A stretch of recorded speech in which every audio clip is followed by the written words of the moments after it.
আসসালামু আলাইকুম। আশা করি সবাই খুব বেশি ভালো আছেন। বরাবরের মতো আপনাদের সামনে নতুন একটি ভিডিও নিয়ে হাজির হয়েছি। তো খুবই গুরুত্বপূর্ণ একটি টপিক নিয়ে হাজির হয়েছি। আপনারা যারা চ্যানেলের নতুন দর্শক রয়েছেন তারা অবশ্যই আমাদের এই চ্যানেলটিকে সাবস্ক্রাইব করে দিবেন। আমরা প্রতিনিয়ত আপনাদের উপকারের স্বার্থে freelancing, online earning related video দিয়ে থাকি। তাই অবশ্যই আপনারা চ্যানেলের ভিডিওগুলো খুব ভালোভাবে দেখবেন, প্র্যাকটিস করেন। তাছাড়াও আমরা কিন্তু ডাটা এন্ট্রি, কপি পেস্টে জব করে কীভাবে আর্নিং করা যায়, তারপরে আপনাদের কীভাবে কপি পেস্ট জব করে, তারপর পিডিএফ টু ওয়ার্ড কনভার্ট করে, ইমেল সিগনেচার করে, তারপরে কিওয়ার্ড রিসার্চ করে কীভাবে ভালো পরিমাণ রেভিনিউ আর্ন করা যায় তা নিয়ে প্র্যাকটিক্যালি লাইভ প্রজেক্ট দেখানো হয়েছে। আপনারা সেই ভিডিওগুলো দেখবেন আশা করি, তাহলে বুঝতে পারবেন। সো আজকের এই ভিডিওর টপিকটি আমরা আজকে দেখব জিমেলের একটি কাজ। তো আমরা সরাসরি জিমেলে চলে যাব।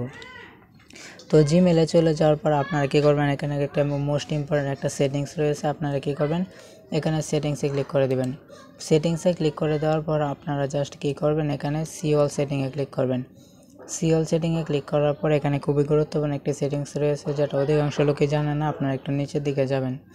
নিচের দিকে যাওয়ার পর এখানে একটা অপশন পাবেন যে এখানে ভ্যাকেশন রেসপন্ডার, ঠিক আছে। আপনারা এখানে ভ্যাকেশন রেসপন্ডার অন করে দিলে এখানে আপনি ফার্স্ট ডে, লাস্ট ডে, একটা ডেতে আপনি কোনো একটা ভ্যাকেশনে কাউকে নির্দিষ্টভাবে স্পেসিফিক্যালি তাকে মেসেজ দিতে পারবেন শিডিউল অনুযায়ী। এই যে এখানে মেসেজ কী দিবেন এটা লিখে দিতে পারেন, তারপর সাবজেক্ট কী দিবেন এটা, তারপর কত দিনের মধ্যে যাবে।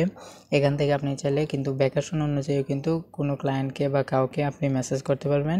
যদি একবার সেভ করে দেন মেসেজটা, তাহলে অটোমেটিকলি চলে যাবে, আপনাকে কিছু করতে হবে না। খুবই ইম্পর্ট্যান্ট একটা সেটিংস, আশা করি আপনারা বুঝতে পেরেছেন।